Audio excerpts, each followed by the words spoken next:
عندما انتقل لوكا مودريتش إلى الريال، كان الكل يتوقع أن لديه مستقبلا زاهرا مع الريال مدريد، والآن أصبح أسطورة لها، أسطورة بين الأساطير.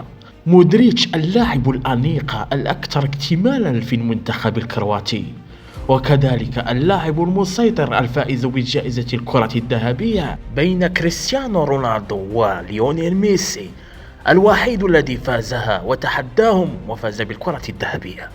لوكا مودريتش اللاعب الأكثر اكتمالا في تاريخ دوري الأبطال أوروبا، الذي حقق 4 منها، 3 منها في وقت متتالي. لوكا مودريتش الآن ينهي مسيرته مع الريال وهو أسطورة بين أساطيرها الخالدة مثل كريستيانو رونالدو ولوكا مودريتش.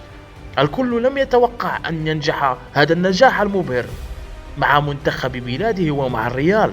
الفائز بالكرة الذهبية لوكا مودريتش يعلن انتقاله إلى النصر السعودي، والخطوات متسابقة، والآن رحل عن الريال، لكنه بقي لامعا نجما ساطعا في سمائها وفي سماء الكرة العالمية.